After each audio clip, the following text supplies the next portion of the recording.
Hello everyone, do any of you actually know what game I am playing right now? I got this in a bargain bin for only $10 US in Walmart of all places. It was on GameCube as well as on Dreamcast, and I also got on a day Ikaruga. I mean, these are two games that I got for roughly $10 US a piece in a bargain bin of all places, along with a few other games. I mean, these are some incredible games.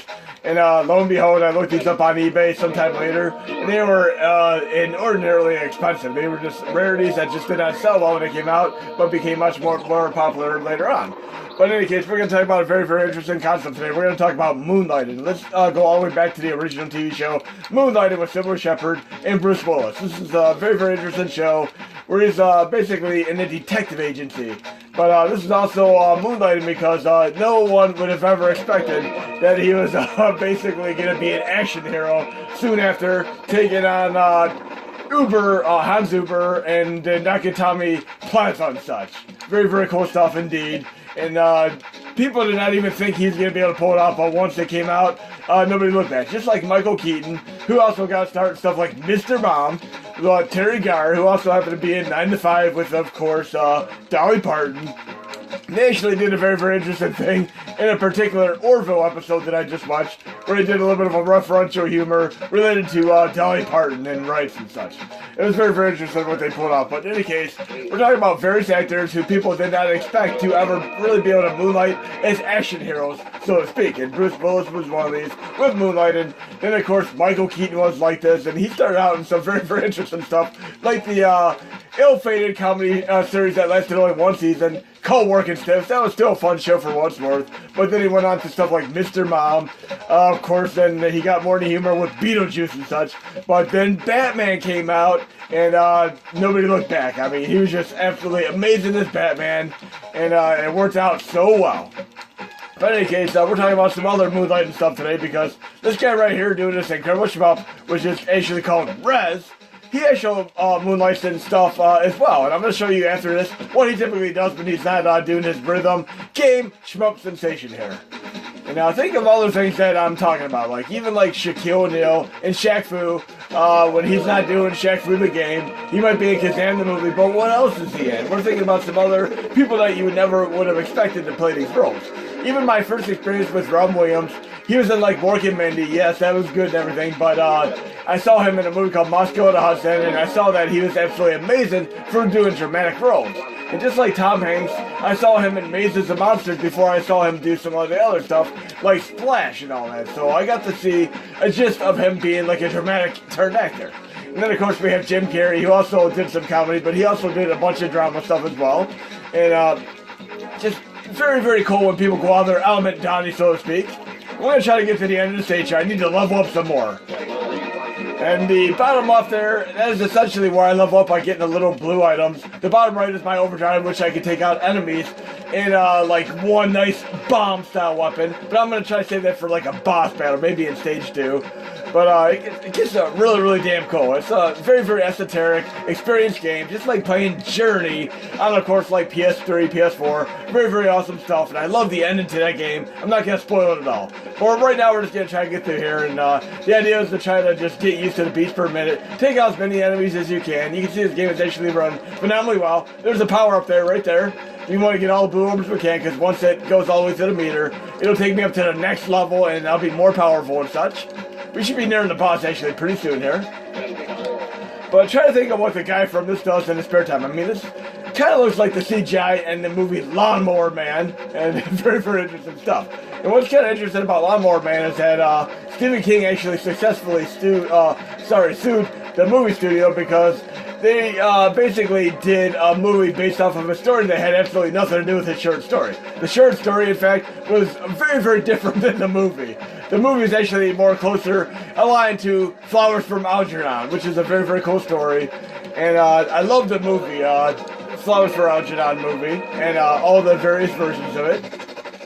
Can you think of one movie I'm thinking of that had, I'm trying to think of the actor's name. He was Cliff something, and he happened to be in a very interesting Flowers for Algernon movie. I'm trying to think of the name of the movie again, but yeah, it was called Charlie. Charlie was absolutely amazing. We're going back to some classic movies. I mean, movies that really were interesting. I love Charlie. That was a great Flowers for Algernon style movie. And of course, Flowers for Algernon is also very, very similar to the Lawnmower Man movie with Jeff Fahey. And Jeff Fahey was in so many very, very interesting movies like Body Parts, etc. And Cellar Dweller. There were just so many crazy movies back then in the 90s that he was in. Always horror movies. And of course, H.P. Lovecraft style movies. And that was the thing back then, even like going to Cinemax, HBO, Showtime back then. It was so cool seeing all the stuff that had popped up on there. Lo and behold, seeing a trauma movie called Cannibal the Musical with Trey Parker, Matt Stone, pre-South Park, and that was so damn cool. But we have all these people that you just wouldn't expect. And even if you go back to like, think of like a movie like School Ties, you see actors in that movie that you wouldn't have expected. I mean, it was like a Brendan Fraser movie, but then you have Matt Damon in the movie as well as Philip Seymour Hoffman. And Philip Seymour Hoffman did so many like character style roles. He was a character actor for the longest time, and then he finally got really, really big with stuff like Talented Mr. Ripley and so on. A very, very fun actor. And we should be nearing the boss battle here very, very soon. Well, think of another actor, like if you go back to watch like a classic movie, actors that you see in there that you didn't expect. Like, there's a movie that I saw, Nothing But Trouble, that had Demi Moore and Chevy Chase in it.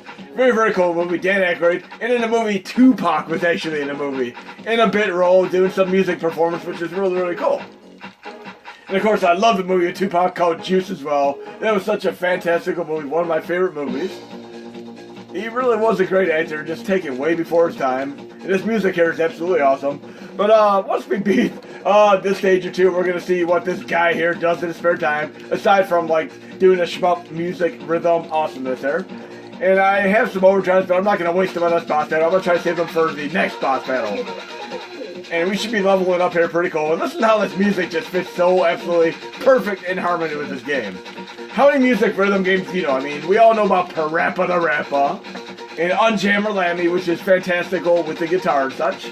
And I'll have to do some more showcase of those. I really do enjoy that they brought up Parappa the back on, of course, PSP, and then they even did like another port of it on PS3, PS4 and such.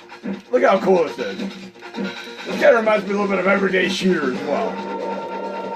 But I'm doing some testing here, and you can see in the top left there, I'm using essentially 253 megabytes of RAM out of the total 1 gig of RAM on the PlayStation Classic right now. And I'm going to be showcasing more of these because the whole thing about Turbo Boost Mode Activate is trying to have the best optimal memory possible so we get performance and speed and the ability to just run stuff without crashing. And we want to be able to play our Dreamcast games for more than 15 minutes without crashing, and particularly the Atomic Wave and Naomi games. I mean, they were absolutely amazing, and I'm having so much fun going through all these games.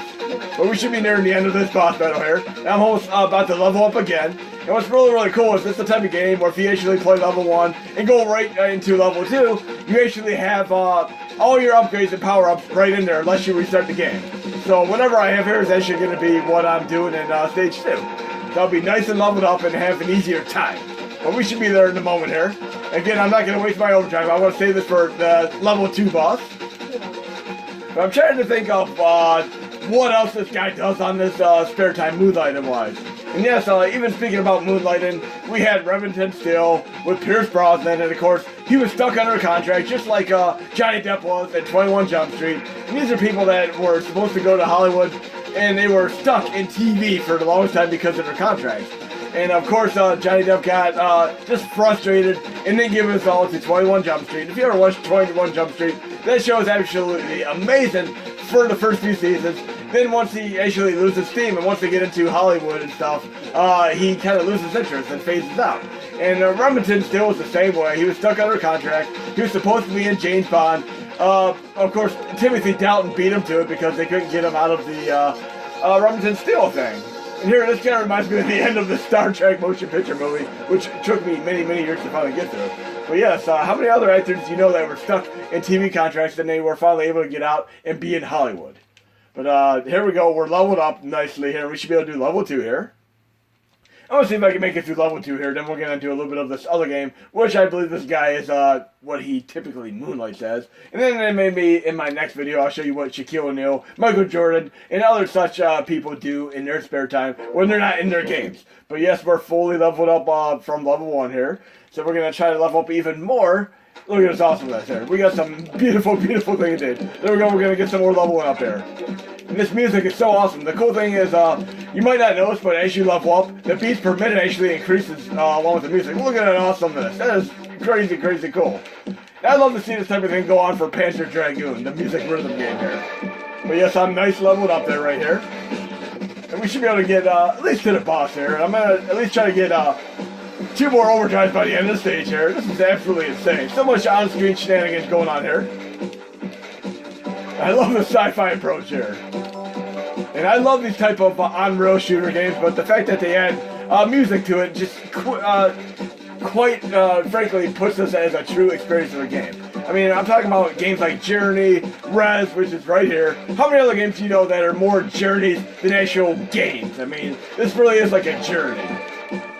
Awesome, awesome stuff. And I'd even like put Tetris and Lumines in this category as well, because these are games that are literally just like, if you're stressed out and such, you can just play this, play a couple levels, and just really get into it. But listen to how cool this music here is. And I love to have like KMFDM style music in here. And of course we have music rhythm games like Vib Ribbon, which I'm going to have to do a tutorial on as well, because you can play your own music for Vib Ribbon, and you can do this on the mini classics as well. I mean, we got karaoke mode activate, but remember Ridge Racer, when you pop the tray open after loading the game on your PlayStation 1, you can put in your real music CDs, which I did quite a bit of Metallica that way. But yes, you can actually do Vib Ribbon the same way and play your own music. And of course, Monster Rancher, you're able to put your own disc in there and generate monsters. That was really, really cool. But nowadays, there's actually a patch, so you can get random monsters anyway without having to put disc in there, because it's not so easy to do digital virtual disc on the PlayStation Classic and Mini Classics, etc. But yes, we can actually use a real CD drive as of more recent updates, so it's still damn cool. There's another overdrive. Yes, 1 more overdrive and we should be up to 4. But I need to get some more power ups here. I want to at least get 1 more level up power here for the boss battle, because the boss battle was a little bit crazy. It's very, very cool stuff indeed. I mean, for those of you who have never played this, this is a beautiful, beautiful thing indeed. Try out the demo of it on Xbox 360. I kind of wish there was a demo for it on, of course, PS4. Right now the game's $30 US on PS4. I still might pick it up, but it's a VR related game, but it's also the definitive version of this game as well. How many other games do you know that are like this? I mean, there's a game called Thumper, which is kind of cool too. I love these music rhythm games, and one of my favorite ones of all is actually Rock Band Blitz, which is beautiful, beautiful thing indeed. And that's the game that they took off the marketplace because of the licensed music, but I actually platinumed the game before they took it off, and 2 of the hardest songs of the game were actually Color Personality and, of course, Tears for Fears. I actually got messages from people asking me how I beat those songs. It's just kind of like doing perks and such in Call of Duty. Almost like a tower defense style thing, a little bit of strategy element there. But we want to level up a little bit more here. Look how cool this is. There we go, this is awesome. This is definitely the type of thing I would expect in like a Tron style world here. This music is getting crazy here. Yes, it's going to get harder. If I actually miss enough enemies, my game will be over. We don't want to miss enemies or get taken out here. We want to try to get to all those enemies here. At least get to the boss battle. I got 3 overdrives here. Maximum overdrive. Yet another very, very cool Stephen King book to movie. And I missed that little blue power-up, but we'll get another one. Oh, this is so beautiful. Maximum Overdrive was actually one of those movies that I didn't have Cinemax at the time. And I had the old tube TV, cathode ray tube TV. That I was able to play around with the dials. You know how they had like the typical 1 through like 12 dials, and they had the other ones. I was able to tune in like Canadian stations and use the tuner such as well to get Cinemax. And then of course I could actually tune it and watch Showtime and such too, and even Playboy if I so choose to. But it was very, very cool. Even like way back, the original cable, like even for like Cinemax and Showtime, they actually had a little bit scrambler on the signal for Showtime. And I remember just my sister getting a huge kick out of me being able to tune in these Cinemax and Showtimes. And there were so many movies that I used to watch on these channels, like Tell the Comet, which is a fantastic zombie movie before zombies were really popular. And then, of course, stuff like Maximum Overdrive, Legend of Billie Jean, which my sister was actually thoroughly surprised when I got her the soundtrack to that with some great, great music. We Are Invincible. Remember that great song? I mean, there are so many great songs in those 80s, 90s movies. Like even Mannequin, a movie that was so goofy, I don't know if I'd watch it anymore. Had like Nothing's Gonna Stop Us Now by Starship, a.k.a. Jefferson Starship. I mean, such a band change there. I mean, they went from that style of classic rock, you know, all the way up until stuff, you know, like Woodstock era music, right up into that awesome 80s style music. And I really love the guy that was the security guard in that movie when he was in Police Academy. He was so fun in the Police Academy movies. And I have to say my favorite Police Academy movies were 1 through 4. And Steve Guttenberg, once he left the series, like for 5 and 6, it just wasn't the same anymore. It was so much better with Steven Guttenberg there. He really made the movie. But it was still fun to see what they did with the movie otherwise. And I especially love like some of the actors when they went on to various like game shows and such. Like the sound effects, Winslow Wilson and such. He did sound effects like on game shows like Password and such. It was so damn cool to see that. But very cool stuff. And I also got a kick out of Bobcat Goldthwait, who's an absolute genius and made some great movies over time. And I even like his Misfits and Monsters recent Tales from the Crypt style series, which I'm watching on YouTube TV. Very cool stuff. I liked every episode of it. There's even a really cool Seth Green episode. We got 4 overdrives here. But yes, one thing that kind of disappointed me is like my favorite type of TV shows of all are actually anthology TV series. And I really stuff like Amazing Stories, Twilight Zone, Outer Limits, Black Mirror, Inside Number 9, etc. But they did an Amazing Stories reboot on Apple TV, and I've heard it's awful, but I still want to watch it because I'm a big fan of the original Amazing Stories. It's such a great show. And I should be close to the boss here. We don't want to lose my life here because I got 4 overdrives, and I'm just going to make sure I use these on the boss so I don't get taken out in short working order here. But yes, I'm hearing really bad things about Amazing Stories, so I'm still going to give it a shot. And if you can think of any other like horror anthology shows that you know, let me know. I mean, I've even watched like Boris Karloff's Thriller, Monsters, Tales from the Dark Side. I love all these things. And even when I do like movies of these, like ABCs of Death, Volume 1, 2, and then the footage that was basically made into a Part 3, kind of like Jackass, Volume 1, 2, and then 2.5, etc. And this music is so cool. I love it. It actually shows the name of the composers at the beginning of each of these stages too. But yeah, we don't want to get hit by these little sunfire things here. And remember that the typical bloom effects they would use, like in stuff like Need for Speed Most Wanted, the game on Xbox 360. And then in some of these like theatrical movies at the time, there was a certain director that loved to use like bloom style effects in his movies. And I'm gonna see if you know what movie I'm thinking of. But Cillian Murphy was actually in one of the movies. Is where they actually had to do something with the sun because it was gonna burn out. They had to reignite the sun. See if you know what movie I'm thinking of there. Look how beautiful this is. Oh, this is great.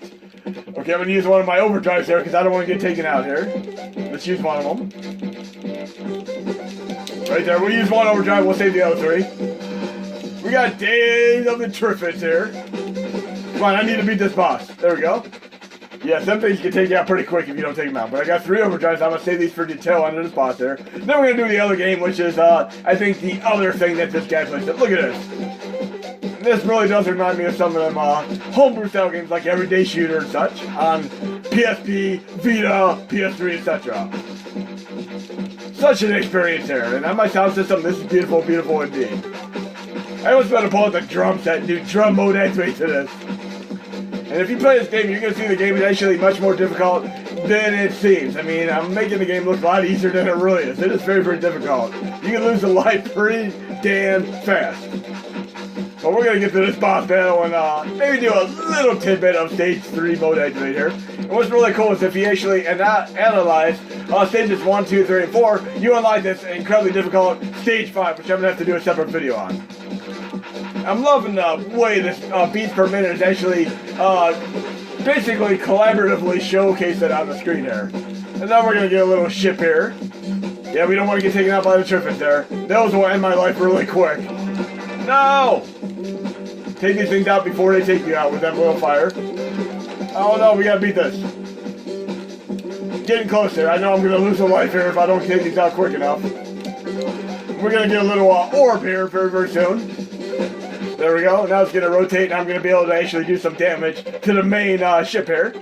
As soon as I see it, I'm gonna use my overdrive. It'll help me get a leg on this boss. There we go. There we go. Use my overdrive. Look at that energy drain down. We got 2 more overdrives there. I'm hoping I can take it out before it ends. And I kind of wasted that one. I didn't mean to use that one prematurely because I have to do this part. It's kind of like a time event here. So the boss is going to take me a little bit longer. I should have waited until I did this part before I used my second overdrive. Come on, Maximum Overdrive. And we all remember Emilio Estevez was in that movie as well. Then later on TNT, they did a remake of it called Trucks. I still like Maximum Overdrive, especially with the TNT and etc. music by AC/DC. Fantastic soundtrack. There's one really cool song I really loved in that movie by AC/DC. I'm trying to remember the name of it offhand. I'm sure I'll remember it, but I'm going to have to do some drumming today as well. I got one more overdrive left. I'm going to hopefully be able to take it out. You can see that orb is my nice leveled up orb there. And actually, speaking of time travel and stuff, I watched the Hulu movie. It was supposed to be in the theaters with Andy Samberg called Palm Springs. It is a really cool movie. I'd highly recommend it. So definitely watch Palm Springs if you have Hulu or have a chance to watch the movie. Very cool stuff indeed. Okay, we want to get past this part. Oh, I should have targeted sooner. I remember one time when I was actually trying to get Panzer Dragoon, SEGA, and Toys R Us, and somebody had the tag for it, arguing with his mom, and the next thing you know, like, he walked away and the mom told him to put it back, and I grabbed that tag right away because it was the last remaining copy of the game. I was able to get Earthbound for Super Nintendo, as well as Panzer Dragoon SEGA that day, and these are two games that are absolutely beloved in my collection, along with the Metroid Prime Trilogy. Okay, we have the ship here, let's take this guy out. And we're nearing the end of this video once we do one more game here that I want to showcase, which is kind of interesting because it reminds me of the guy from this game in his own game. Where is he? We need to take him out. I don't want to have to fight him any longer than I need to. If I would have saved my second overdrive, I would have taken him out a little bit faster. We're getting close here. And we all know this, some of these games, like even Granny's 5, if you don't get it within the cycle, you're going to have to repeat the cycle. And hopefully I can get it before the cycle repeats. Back to basics there. Come on, so close. No. A few more targets, come on. Oh, come on. I wish I had another overdrive here. So close. Yeah, usually I use the third overdrive to do this part. So close. A few more. Where is he? Where is he? I'm taking you down, dude. Then we're going to take a little vacation here and play the other game that this guy's in. There he is. One more hit and he's done. Bye-bye. And then we're fully leveled up for Stage 3 mode activate. I mean, Stage 3 is beautiful thing to do too. But yes, REZ, awesome game. Every version of it is great. PS2 version actually runs at 60 frames per second. This version right here, if you run it on the real hardware, it runs at 30 frames per second.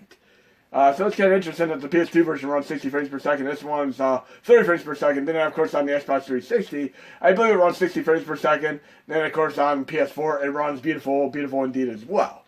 But, okay, we'll most certainly showcase more REZ in the future. Hopefully the PS4 version once I acquire that. But we're going to move on to, basically restart RetroArch now. And moving on to where I believe the game that the main protagonist from REZ acquired his uncanny ability for amazing agility and shmup awesome intensity from. And we're talking about this crazy game called Cosmic Smash.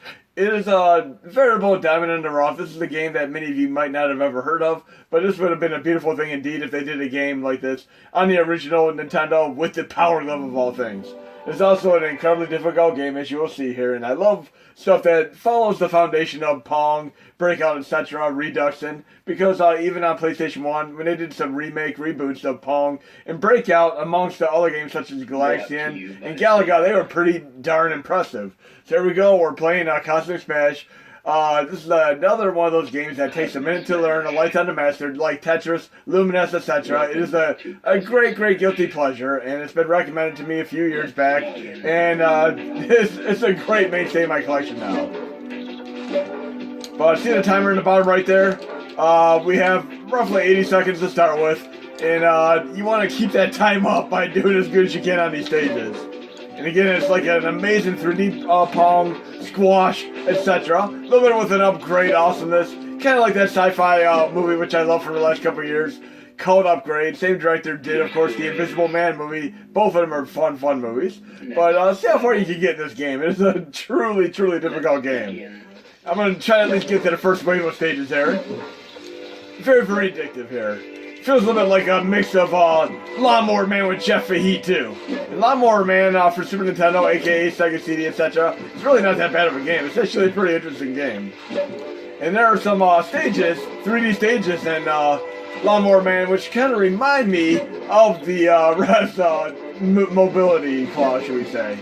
Okay, we should get about 20 seconds, give or take, after we beat each of these little stages here. So our 53 should turn to 73. There we go. Quite addictive here. The music's great. I mean, I can definitely see how this is a game that is pick up and quick play here. Whoa! You can even jump in this game too if you want to use a little bit of fanciness. See if I can do a jump. Oh, I missed that jump. I need to find a good moment to do the jump. Yay! It's a little like Tron there. Your score is... Come on, I got this. It's gonna get even more difficult though. Let's begin. I kind of want to watch Lawnmower Man again though. It's been a while since I've seen that. Your score is... Okay. Next level. And once your game's over, your game's over. You don't get to continue in this game. Oh! Oh, look at that crazy jump. Oh, that's awesome. Finish him. This is so Tron-like. Okay, we should be nearing the end of this right now. I'm gonna have to do some Lawnmower Man in the future, too. Oh, that was a flop. You do a little bit of a speed boost in this game, too, with the square button. We're gonna get this, guys and gals. Again, this is how the protagonist of REZ got his abilities.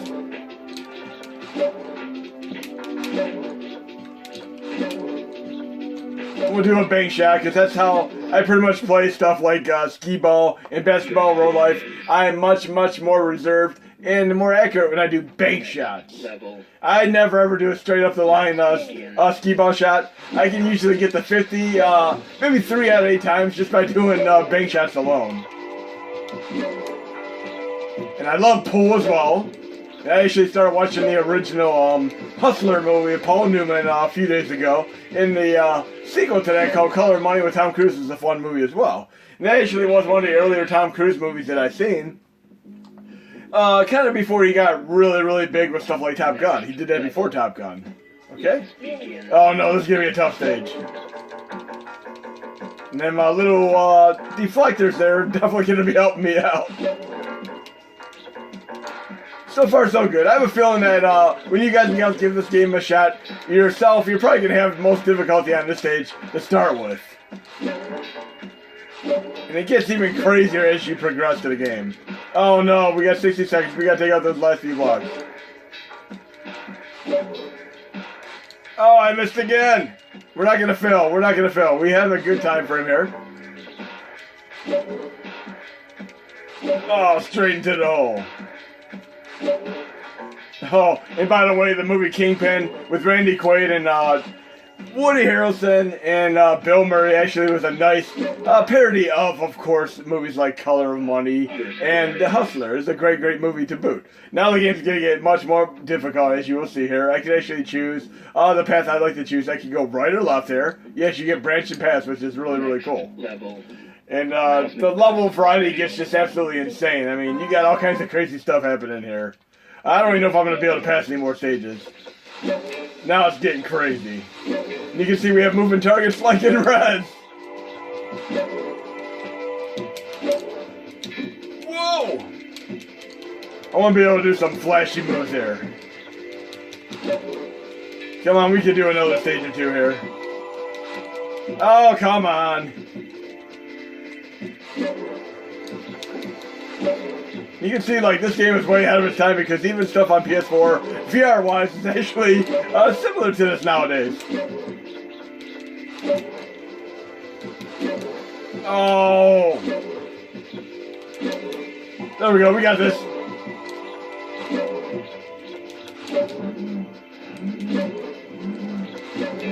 Okay. Oh, look at that, down to the last second. I can't believe that. That's crazy. I was about to lose.